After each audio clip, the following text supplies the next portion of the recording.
Hello all, welcome back to the channel and welcome to the new vlog. तो हम लोग हैं आगरा में, और आगरा में ना इतनी ज़्यादा गर्मी पड़ रही है कि जिसकी कोई हद नहीं, बहुत ज़्यादा गर्मी है। तो वेद के ना बाल बड़े बड़े हैं, उसको ज़्यादा गर्मी लग रही थी। और जैसे ही मैं असम से घर आई थी ना आगरा, तो काम इतना ज़्यादा था हमारे पास, मेरे और मेरे हस्बैंड के पास, कि हम वेद को बिल्कुल भी टाइम नहीं दे पा रहे थे। अकेले खेल रहा है, रो रहा है, गर्मी लग रही है। ऊपर से छोटे बच्चों को थोड़ा गर्मी ज़्यादा भी लगती है। वो फीड वीड कराती हूँ तो उसको पसीना आ जाता है, खेलता है तो गर्मी में उसको घमौरियाँ हो गई थी। इस वजह से हम लोग उसको लेकर गए थे उसके बालों को कट करवाने के लिए। तो बालों को ना हमने ट्रिम करवाया, उसके एकदम छोटे छोटे ट्रिम करवा दिया है, उस तरह नहीं लगवाया फ़िलहाल, क्योंकि कोई ऑप्शन नहीं था। बहुत गर्मी, मतलब मुंडन उसका हुआ नहीं है, लेकिन गर्मी की वजह से ना बच्चे की गर्मी ज़्यादा देखनी पड़ेगी कि वो ठीक है कि नहीं। तो उसका ना हमने ट्रिमर से ट्रिमिंग करा दी थी बालों की। तो हम उसे शॉप पे लेके गए थे, तो एक तरफ तो उसने बहुत प्यार से बनवा लिया, दूसरी साइड से जब बनाना शुरू हुआ ना तो रोना स्टार्ट कर दिया। थोड़ा सा डरने लग गया कि मेरे साथ क्या हो रहा है। ये गर्मी की वजह से थोड़ा सा अभी परेशानी हो रही है उसको। इस टेम्परेचर की उतनी आदत नहीं है। असम में मौसम ठीक था तो वहाँ वो आराम से रह रहा था, वहाँ बालों का भी इतना टेंशन नहीं था। बट यहाँ पे है थोड़ा गर्मी। ये है मेरा रूम ससुराल में। पहले मैं दूसरे वाले रूम में थी, छोटा था वो रूम। तो अभी मेरा सामान भी आ रहा है असम से, तो जो इस रूम में पहले किचन थी ना, उसको हमने शिफ्ट कर दिया है दूसरी जगह। और वो जो किचन वाला रूम है उसको पूरा तोड़ फोड़ के हमने अच्छे से, क्योंकि स्पेशियस है, थोड़ा बड़ा है, तो उसमें मैं अपना सारा सामान रखूँगी। सामान हालांकि अभी आया नहीं है, आने वाला है 2-4 दिन में। और ये पूरा तुड़वा के हमने टाइल्स वाइल्स दूसरी लगवाई, पूरी पेंटिंग वेंटिंग उसमें करवानी थी हमें।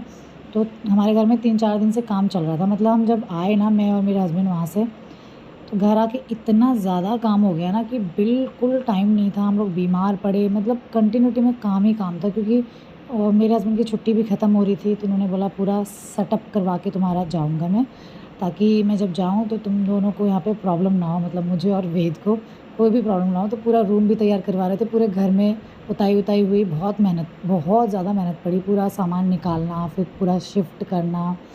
तो इस वजह से ना बीच बीच में क्या हो रहा था, वेद को टाइम नहीं दे रहे थे तो वो रो रहा था।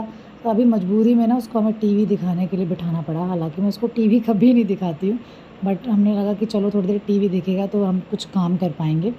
यहाँ पे ना कलर चेक कर रहे हैं कि हमें कौन सा कलर चाहिए। काफ़ी टाइम से कलरिंग नहीं हुई थी घर में, तो ये हमारी पसंद का कलर हुआ है इस बार पूरे घर में। पहले हम ग्रीन, लाइट ग्रीन कराने वाले थे, जो कि पहले भी कराया हुआ था ऑलरेडी, पहले घर में वैसा ही था। लेकिन जब भैया घोलने लगे ना तो मुझे अलग सा कलर नज़र आया, तो मुझे ओशन ग्रीन, सी ग्रीन जैसा, मैंने कहा ये कराते हैं। तो फाइनली मैं और मेरे हस्बैंड ने डिसाइड किया कि चलो ये वाला कलर कराएंगे। तो पूरे रूम में हुआ है वाइट और ओशन ग्रीन। तो अभी आगे आपको दिखाऊंगी कि कैसे कलरिंग हुई है। मतलब मुझे तो सुंदर कलर लग रहा था। यहाँ पे वेद को कभी उसके दादू ले रहे हैं, बीच बीच में उसकी बुआ ले रही है, कभी रो रहा है। मतलब पूछो मत, बहुत परेशानी होती है छोटे बच्चे के साथ काम करना, और काम करना भी है, कोई और है नहीं। और जब भी मेरे हस्बैंड छुट्टी आते हैं, तो सच बता रही हूँ इस मामले में बड़े ही अच्छे हैं। मुझे बहुत लोड पड़ता नहीं है। वो घर आके पूरा घर की साफ़ सफाई, पंखे साफ़ करना, और घर का पूरा जो कुछ बिगड़ रहा है, सामान कुछ ख़राब हो रहा है, वो सब ध्यान देते हैं, क्योंकि पापा अभी उतना नहीं कर पाते और घर में कोई और है नहीं करने के लिए।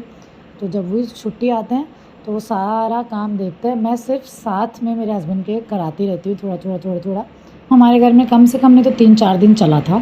तो ये मैं यहाँ पे बना रही हूँ चाय। जो भैया लोग काम करने आए थे तो उनके लिए चाय बना रही थी। दोपहर का टाइम था, इतनी गर्मी, पंखा भी नहीं चल रहा था, क्योंकि सारा कचरा वचरा उड़ रहा था ना, तो फ़ैन ऑफ़ कर रखे थे। तो मेरे चेहरे में भी पसीना पसीना दिख रहा है। मैं चाय बना रही थी तो मेरे हस्बैंड साइड में खड़े थे, तो मुझे कहते हैं चाय बना रही हूँ तो मेरे लिए भी बनाओ, दोनों बैठ के पियेंगे।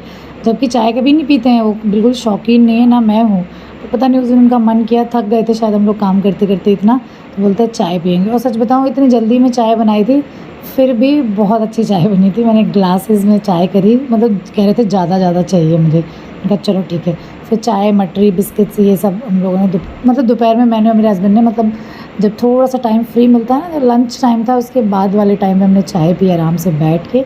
भैया लोगों को मैंने चाय वाय दी। उसके बाद फिर काम पे लग गए। मतलब किचन में एक कबर्ड है, वहाँ पे बहुत सारे कपड़े रखे हैं सर्दियों वर्दियों के, तो बहुत मुश्किल होता है उनको निकाल के धूप वूप दिखाना, कौन करे। तो मेरे हस्बैंड ने निकाले, बोलते अब मैं छत पे, कम से कम नहीं तो इन कपड़ों में ना 2-3 दिन धूप लगाई गई थी। धूप इतनी तेज़ थी ना कि बस पूछो मत। तो वो सारे कपड़े वपड़े निकालने के बाद फिर पूरे घर में मिट्टी, सीमेंट ये सब हो रखा था, क्योंकि पूरा सामान हटाया गया था। तो मेरे हस्बैंड बोला एक कमरा तुम साफ़ करो, दूसरा मैं करूँगा।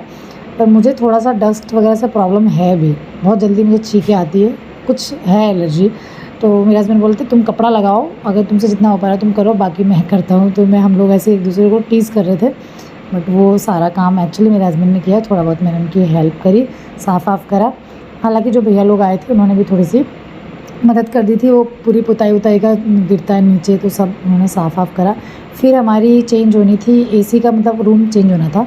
एक पहले जिस रूम में थी वहाँ एसी लगा हुआ था, अब मुझे इस वाले रूम में शिफ्ट कराना था एसी, तो हमने एसी वालों को भी बुलाया हुआ था। एसी में कुछ प्रॉब्लम भी आ रही थी, इतनी गर्मी है कि कुछ ना कुछ एरर एसी में दिखाता ही रहता है। तो वो एसी शिफ्ट कराया, एसी को क्लीन कराया, फिर मैंने ना एक कोना पकड़ लिया फाइनली, थकने के बाद बहुत थक गई थी मैं। एक कोना ऐसा पकड़ा जहाँ कोई ना आए और मुझे कोई परेशान ना करे, मैं आराम से चुपचाप बैठी रहूँ। थोड़ी देर मैंने वहाँ पे रेस्ट किया, फिर शाम हुई, मैंने नहाया-वहाया, यहाँ पे वेद को मैंने सुला दिया था, तो दोनों ही मतलब आराम कर रहे थे। मैं वहाँ पहुँची इन लोगों को परेशान करने के लिए। आगे आने वाले व्लॉग में ना मैं आपको अपना रूम दिखाऊँगी, जो कि एकदम सेट कर लिया है मैंने, सेटअप हो गया है उसका, तो रूम का टूर ज़रूर दूँगी मैं। तो आज के ब्लॉग में बस इतना ही। आप लोग रखिए अपना ख्याल, हँसते रहिए, खुश रहिए, मिलेंगे नेक्स्ट ब्लॉग में, बाय बाय।